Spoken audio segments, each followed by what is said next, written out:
¿Qué tal? ¿Cómo está? Ha pasado mucho tiempo desde mi último video. Bueno, cuestiones de tiempo, de la universidad, del trabajo, ¿no? Pero bueno, aquí estamos nuevamente y listos para compartir un poco más del conocimiento en cuanto a los libros gredos, ¿no? A ver, tengo algunos libros por aquí que me gustaría compartir el día de hoy, pero primero vamos a hablar ups, pero primero vamos a hablar en líneas generales acerca de los tomos que acaban de llegar, no, o del tomo, mejor dicho, más que acaba de llegar, del tomo que estoy leyendo recientemente. Bien, voy a compartir aquí epigramas funerarios griegos el día de hoy. Aquí podemos observar el precio promedio del libro Epigramas funerarios griegos. No hay muchas existencias y su costo suele ser normalmente de 150 euros. Yo lo tengo aquí, bien. Lo tengo también en venta, es decir, si alguien está interesado en comprarme este libro y es de Perú, porque obviamente si es mm, bueno, si es de España, es muy fácil poderlo mandar. El libro cuesta pues más o menos 40 euros al tipo de cambio y con envío, el envío más o menos cuesta 20 euros a través de un courier privado, así que no es muy difícil de enviar el libro. Más o menos el precio del libro, yo enviándolo sería unos 65, 70 euros. Bien, por si a alguien de la audiencia española le interesa. Si no, lo venderé a Perú en el módico precio de 160 soles. Bueno. Volviendo al tema, no, incluso menos. A ver, 200 soles sería llevándolo a España. 200 soles. Ujú, porque conozco un courier privado que lo lleva eficientemente y ha hecho envíos con este courier privado. Entonces, si a alguien del público español le interesa, aquí lo tiene, epigramas funerarios griegos. Voy a invertir mi pantalla para que podamos, ahí está, ver bien. Epigramas funerarios griegos. Ahora, ¿de qué trata la obra? ¿Ya? ¿Es una obra relleno? Bueno, no. Bueno, sí y no. ¿Ya? No es una obra que sea, pues, que vaya a alimentar el alma, ¿no? No es una obra de filosofía, mucho menos es una gran obra de literatura, pero sí es bastante entretenida. Tengo que admitir que yo, bueno, más que admitir, tengo que comentar, tengo que compartir que yo todos los días, cuando no puedo leer por cuestiones de la universidad, del trabajo, agarro y leo tres o cuatro caras de estos epigramas, de estos, sí, epigramas. No, no son muy difíciles de leer, son cortos y la mayor parte del tiempo o son muy aburridos o son divertidos. No hay punto medio. Bien, pero este libro no se debe de entender solo, ¿no? Aislado, sino que para entender este libro tenemos que entenderlo junto con sus compañeros. ¿Y quiénes son sus compañeros? Digamos que esta es la parte uno. La parte 2 vendrían a ser estos de acá. La poesía epigráfica latina. Tomo que he leído y le he puesto muchos posits porque me ha encantado, mucho más que los epigramas funerarios griegos, la verdad. Poesía epigráfica latina uno y Poesía epigráfica latina 2. ¿Tengo en existencias? No, lamentablemente no tengo más tomos en existencias, pero puedo conseguir. Si a alguien le interesa en España, puedo conseguir. No sé qué tan caro sea en España, pero sí se puede conseguir. Y luego de esto, estos también se complementan con la antología palatina tomos uno y 2, ¿no? La antología Platina es un poco curiosa porque el tomo uno se sacó muy temprano y el tomo 2 se sacó bastante tarde. No sé qué se deba, pero bueno. Entonces, básicamente estos cinco libros tienen, sobre todo los tres primeros que he mostrado, tienen la misma temática. Los últimos dos tienen otra temática, pero bastante similar. Bueno, entremos a comentar un poquito de la poesía epigráfica latina. Perdón, de los epigramas funerarios griegos. El nombre lo dice todo. Epigramas, ¿no? Textos tallados en piedra, funerarios, lápidas griegos, ¿no? De la antigua Grecia. Entonces, de eso básicamente se trata el libro. Eh, yo recomiendo bastante el apartado de la introducción, son 60 hojas, pero son hojas riquísimas, bien, que otorgan una explicación impecable y está a mano del señor, ah, no, de la señora, ¿no? De la maestra, magíster, magíster, no sé cómo se dirá en sus respectivos países, ¿no? Aquí se le diría, ahora se le dice maestra, antes se le decía magíster, Luisa del Barrio Vega. Desde acá, probablemente Luisa del Barrio Vega, magíster, nunca vaya a ver este video, pero le doy un agradecimiento especial por el trabajo que ha tenido en esta obra, ¿no? Nunca será olvidado. Mientras esta obra viva, nunca será olvidado su trabajo. La autora comienza con eh, una breve introducción, ¿no? Cómo ha ido creciendo esta necesidad de poner algo que permita distinguir dónde yace un cuerpo, ¿no? También nos cuenta un poquito acerca de en qué zona se prefería la incineración, ¿no? Ambos procedimientos, tanto la tanto el enterrar, ¿no? Como la incineración, nos cuenta un poco qué es lo que se prefería, ¿no? En la antigua Grecia se prefería lo primero, ¿no? Enterrar a los muertos. Antes era anónima, posteriormente pues se les dejaba piedras amontonadas, como quien dice, oye, debajo, perdón, de estas piedras hay un cuerpo, ¿no? Luego nos dice que esas piedras amontonadas fueron evolucionando hasta convertirse en placas, ¿no? Exactamente utilizan la palabra estelas. Bien, y bueno, posteriormente a las lápidas que ya conocemos, etcétera, etcétera, ¿no? Entonces ha sido una evolución constante. Eh, Nos dice que también con el tiempo y dependiendo de lo renombrado que solía ser el fallecido, podíamos encontrar incluso esculturas, vasos, cerámicas, etcétera, ¿no? Nos dice que estos son los tipos normales de monumentos sepulcrales, pero también se menciona que en otros lados se utilizaban cosas como altares, sarcófagos, ¿no? Es una introducción general. La parte yo creo más importante es cuando nos habla acerca de cómo evolucionan los, ¿cómo lo puedo decir? Cómo evolucionan los epigramas, ¿no? Eh, Pasan de ser simples piedras, ¿no? Hasta posteriormente tener grabados encima y cómo la temática dentro del periodo helenístico va evolucionando. Lo que también creo importante recalcar es, se me dio la idea. Así, su clasificación, ¿no? ¿Cómo se clasifican estos epigramas?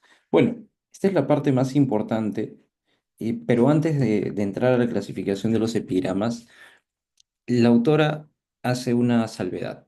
Nos dice que no es sencillo verificar la autenticidad de todos estos epigramas. Muchos de estos epigramas son inventados.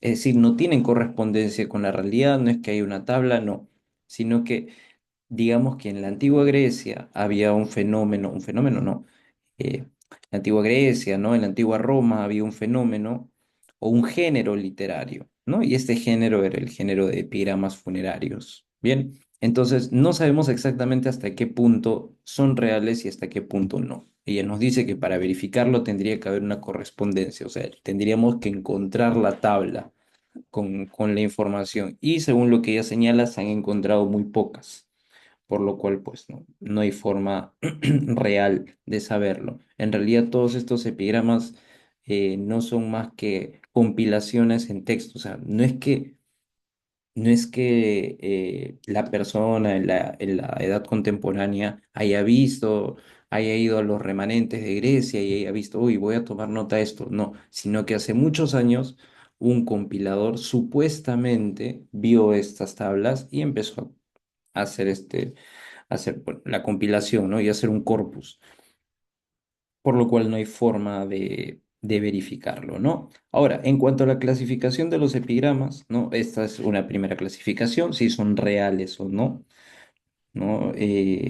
Se nos menciona pues que en muchos casos son ficticias, ¿no? Por ejemplo, hay epigramas funerarios dedicados a héroes, personajes mitológicos, entonces obviamente en esos casos se trata de cuestiones ficticias. ¿Cuál era la función del epigrama? La función del epigrama era que la persona al leer ¿no? La persona al leer lo que yace sobre la piedra, el texto sobre la piedra, podía evocar al muerto. Y al momento de evocar al muerto, lo trae nuevamente a la vida, tal cual, lo trae nuevamente a la vida temporalmente, ¿no? Por un instante, pero es eso, ¿no? Evocar al muerto y traerlo nuevamente a la vida. Razón por la cual, pues, este tipo de epigramas funerarios se encontraban al lado de los caminos, ¿no? Al lado de los caminos. Eso es lo que menciona. Y incluso cita fragmentos de la Odisea, fragmentos de la Ilíada, ¿no? En los cuales menciona, ¿no? Que ya esta es una tradición muy antigua. Bien, entonces ese es un vínculo con la vida que tiene el difunto, ¿no? El difunto sigue vivo en la medida en que alguien lo mencione. Eso es importante, ¿ah? Bueno, ¿qué más podemos decir? Elementos y tipología de los epigramas funerarios. Esta es mi parte favorita. ¿Qué elementos existe? Bueno, primero el sepulcro, obviamente, el cuerpo que está debajo de la tierra, la llamada al caminante. Esto es muy común, ¿no? Que, que le diga, a ver, vamos a ver algunos ejemplos de llamada al caminante, ¿no? Vamos a ver algunos ejemplos por acá. Hay muchos. A ver. Eh, Uy, justo cuando los quiero buscar, justo cuando los quiero encontrar, no están, ¿no? Pero bueno, acá hay uno, ¿no? Deténgase, ¿no? Y veamos a quién oculta esta tumba, por ejemplo, ¿no? En algunos casos son saludos, ¿no? Saber quién eres, caminante, de quién es esta estela, ¿no? Siempre hay una llamada al caminante. Recordemos que la mayoría de estas estelas, de estos epigramas se encuentran al lado de los caminos. Entonces, siempre se trata de decirle al caminante, léeme, ¿no? Invócame un momento, tráeme nuevamente a la vida.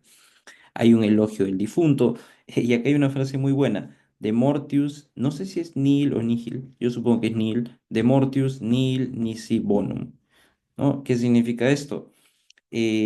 No se habla nada malo de los muertos, ¿no? Nada que no sea bueno se habla de los muertos, solamente se puede hablar bondades de los muertos. Entonces siempre hay un elogio del difunto, si es hombre, la típica, ¿no? Se suele valorar sus cualidades masculinas, buen guerrero, etcétera, etcétera. Si era mujer, es lo común que se valore, fue buena ama de casa, fue buena amante, fue buena madre, eso es lo que se suele hacer. Eh, claro, ¿no? A ver, vamos a seguir viendo. Acerca de los caídos en combate, también es muy importante, ¿no? Se menciona cuando alguien ha perdido la vida en combate. Dolor por el muerto, exacto, esto también es muy común, justo lo acabo de leer hace un momento, ¿no? Eh, es típico que se introduzcan consolatio, ¿no? Consolaciones, por ejemplo. eh,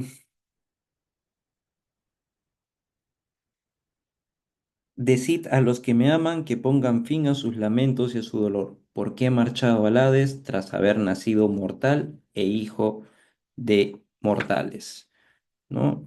Entonces, bueno, eso es el ejemplo de una consolatio, ¿no? Debería de tener dolor por el muerto. Acá hay una de dolor por el muerto. ¿Por qué lloras por mí, Padre?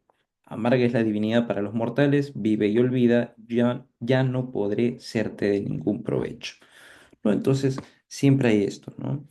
O frases como ha dejado dolor a los suyos, ¿no? Lamentos de una madre, etcétera, etcétera, ¿no? Los datos biográficos del difunto suelen incluirse ciudad y la edad en la que fallecieron.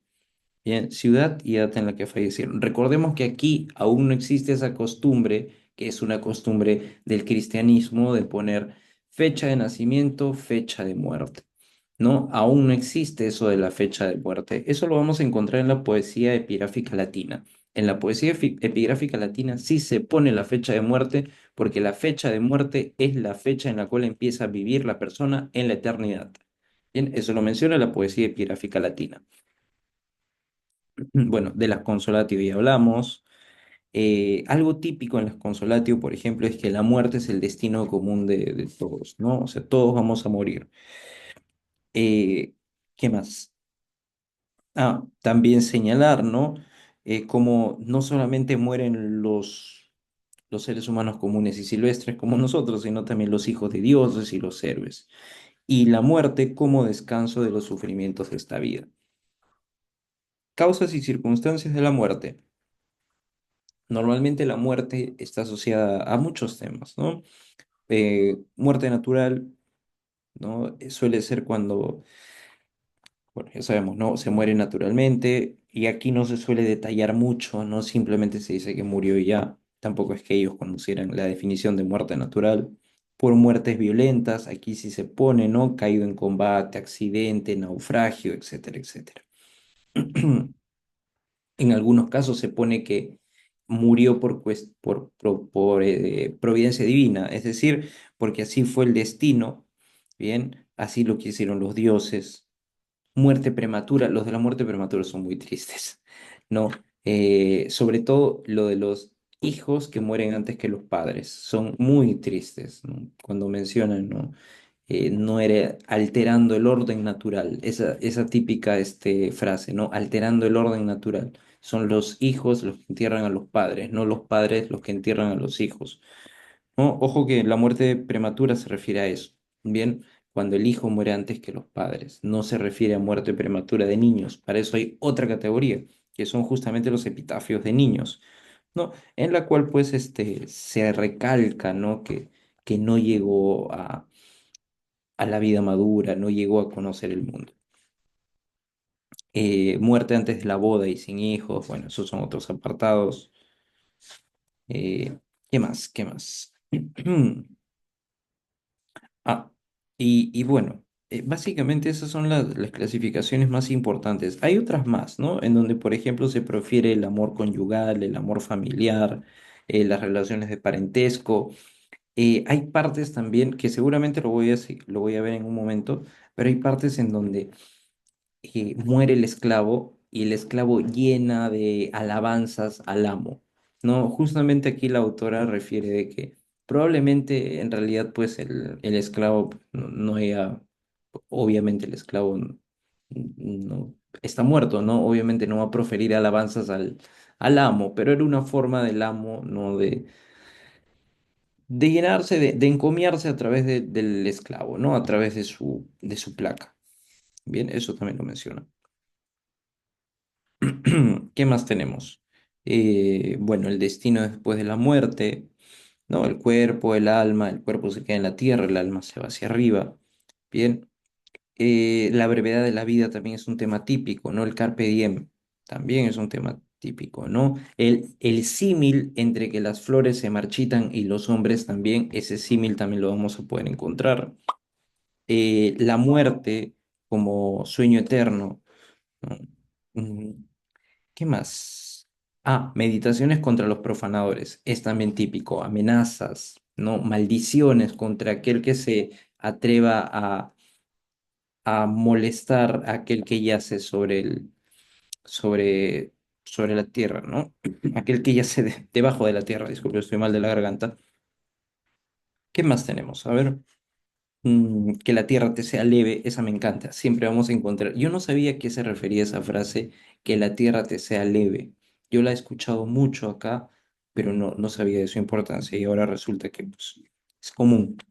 Bien, ¿qué más? ¿Qué más tenemos? Pues nada, básicamente eso es todo el aparato introductorio, luego nos habla acerca de la traducción, etcétera, etcétera. Y luego comenzamos con básicamente unas 300 páginas de puros epigramas. Todo esto de puros epigramas. Bien, yo recomiendo leerlo, como digo, no es una lectura pesada, pero te da ideas, ¿no? Te da ideas acerca de qué cosa quieres que pongan en tu epitafio el día que fallezcas. ¿No? Acá, como les digo, en poesía epigráfica latina sí lo tengo marcado. Acá no, porque lo leo de forma más tranquila. La poesía epigráfica latina quería hacer un estudio mucho más profundo, pero bueno. ¿No? Por ejemplo, aquí voy a leer la categoría muerte por parto. Si alguno de vosotros, caminantes, va a mi patria, Heraclea, que diga lo siguiente: los dolores de parto al Hades se han llevado a Agatoclea, la hija de Polícrates, pues estos no le fueron leves cuando el niño vino a la luz. ¿No? Eso es un ejemplo, ¿no? Bastante interesante. Eh, uno de despedida a las personas. Aquí Coyo, epónimo de la Pafia, nacida en Chipre. Joven muchacho privado de la flor de la vida. Ahí tenemos el símil de la flor y del hombre. Esta estela ha erigido en mi memoria el que me crió, Carpo, tras perder el fruto de todos los esfuerzos que me había dedicado.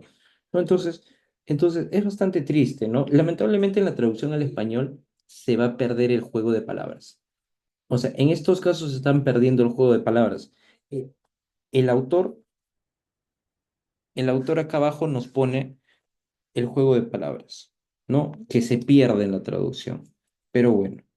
Entonces, este es el libro disponible para envío a España, previa coordinación, demora un montón, soy una persona de confianza, ¿no? Y bueno, lo recomiendo. Lo recomiendo, lectura ligera, lectura entretenida y sobre todo te da ideas para cuando te mueras, ¿no? ¿Qué es lo que vas a poner ahí arribita? Yo también ya, o sea, tengo grandes ideas acerca de qué poner, ¿no? Más que todo en poesía epigráfica latina.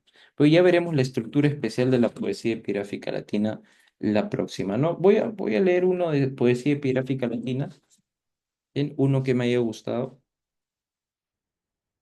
Mm. Mientras viví, lo hice como corresponde a un hombre de bien. Lo que comí y bebí es lo único que tengo, ¿no? Bastante fenomenológico, ¿no? Nadie me quita lo bailado. Uno más, ¿no? Ujú. Lo que hubiera sido justo que hiciera la hija para su padre, una muerte prematura hizo que el pobre padre lo hiciera. La temática muchas veces va a ser similar. La temática muchas veces va a ser similar. No idéntica, pero similar, ¿no? Entonces, por eso digo que es la continuación. Recomendadísimo. Un saludo y nos vemos en el siguiente video. Para compras, pedidos desde España o desde Perú, aquí estoy. Muchas gracias.